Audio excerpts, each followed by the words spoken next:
True confidence has no room for jealousy and envy. When you know you are great, you have no reason to hate. So this is the last painting in one of our series for our playlist Visions and Dreams. And if you want a quick summary of what I've been doing, I basically drew or sketched out 4 people, and I've basically put an emotion or a word beside them, and I've explained in the video where I show the process of me painting it. I explained the background behind it, and the background behind those certain emotions and the takeaways from it. And I basically just explained, how to deal with these certain emotions and why you feel these emotions and how to overcome them. So it's actually been a really good series for me. I think it was a really good way to identify emotions. So the scripture that we're going to be using today is from Hebrews 13 verses 5. And it says, "Let your conduct be without covetousness. Be content with such things as you have. For he himself said, I will never leave you nor forsake you." Okay. So the first question that we're going to address is, where does envy really come from? And this is a pretty easy question to answer. Envy comes from a place of scarcity and a lack of self-awareness. When you're envious of somebody else, when you're jealous of somebody else, it comes from something that's lacking in you. And when you don't have self-awareness, you genuinely don't know what you're lacking.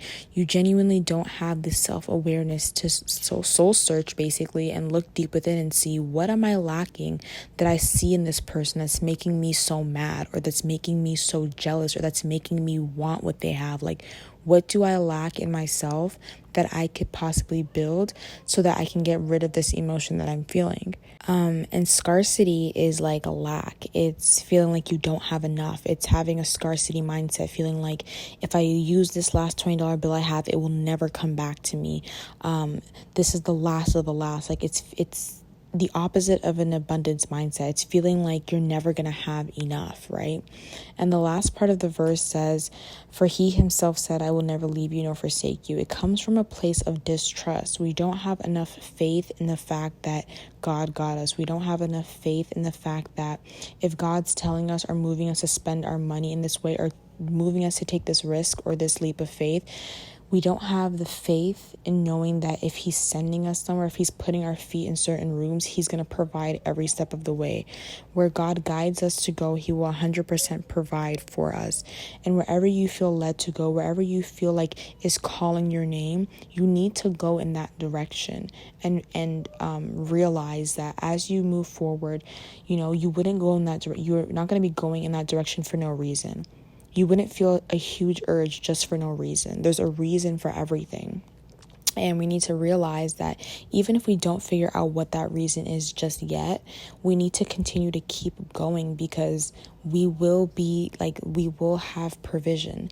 There will be help along the way. So the second question is, what is envy, and what does envy actually mean? Well, to me, envy actually means like insecurity and lack of faith. So in the first question we touched on, where the scarcity comes from, and it comes from a lack of faith and feeling like you're never going to get it back. And so envy literally is the insecurity of feeling like somebody has everything that you want. It's the feeling that you're not enough, so you need to look to somebody else's life, even though you come from 2 different backgrounds. You have 2 different testimonies and life stories. You've been dealt with 2 different deck of cards, but you feel like you need to look at somebody else's life, depending on age or race or gender, and compare that to your life, right, in a negative way. And there is such thing as healthy comparison, where you see somebody hitting the gym, you see somebody eating healthy, and you say, like, I'm sitting here on my couch eating chips, like I need to want something better for myself. And seeing that person better themselves encourages you to get up and better yourself.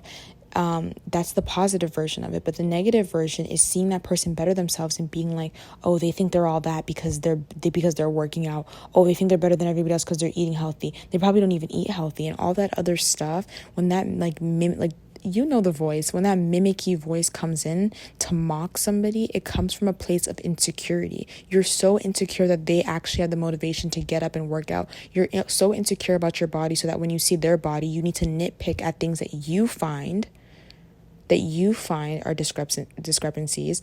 You're so insecure within your eating habits and your daily habits that you need to poke at their habits and say, well, this isn't halal, or this isn't kosher, or this isn't that, or this isn't this. You're trying to nitpick at things and pick away at them and judge them so that they feel bad about themselves, because somehow that makes you feel better about yourself. Telling you that all comes from a place of insecurity. You're insecure about yourself. You think less of yourself. You have a scarcity mindset. You have no self-awareness, so you genuinely don't know what you need to work on or what you need to drop, and you just have a lack of faith. You don't think anything will work out in your favor. You don't believe that God is such a good God that his word will never return void. You don't believe that God is such a good God that he can never be mocked. You don't believe that God is such a good God that he will keep his promises. You don't believe that God's yes means yes and God's no means no. You genuinely think that not one good thing can happen to you. And so you look at somebody else, and instead of being inspired or encouraged by that person and how they're bettering themselves, you get jealous and envious, and you start mocking and picking and spreading rumors, because maybe that makes you think you're going to feel better about yourself, but it really doesn't. Because all the work, it starts with you. And my very last point is literally to shift your focus. Shift or switch your focus. That's my last point. What are you focusing on? What has most of your attention? When you wake up in the morning, what do you think of? What's the first thing you think of? When you go to sleep in the night, what's the last thing you think of? What do you dream about? What has your focus? Who are you following? Are you following women, or are you following men that look nothing like you? That opens the doors and that opens room for comparison when you follow people who look nothing like you. Now, that might be a way of inspiration, right, instead of comparison, but subconsciously, because you're so used to scarcity, because you're so used to the lack of faith, because you're so used to insecurity, your subconscious mind sees those people you're following and automatically switches to jealousy, automatically switches to scarcity. It switches to what it's always known. So we know that we need to switch our focus. For me, the minute I switched my focus and switched my eyes on Jesus, the minute I paid attention to God, the minute I seeked the kingdom first, everything else was added on to me. There wasn't one thing that I lacked. There wasn't one thing that I compared myself to anyone. If anything, I'm constantly comparing myself to Jesus, and I'm trying to take up my cross daily and walk how he walked. Now I'm comparing myself to Jesus, knowing he's 100% man and 100% human, and knowing that nobody can ever and will ever walk the way he walked. But we can take up our cross daily and try our best to make his ways our ways and to make his thoughts our thoughts. You don't have to be like this. Your life doesn't have to be like this. Things don't always have to be the same. You need to remember that the words that come out of your mouth, you're the first one to hear them. You need to align your words with how your actions speak. You can't say you're going to do something and then turn around and do a completely different thing. You can't say you're going to start eating healthy and then turn around and order McDonald's. You need to tell your mind, you need to tell your body, hey, I'm going to change and be open to this, because this is what we're going to do.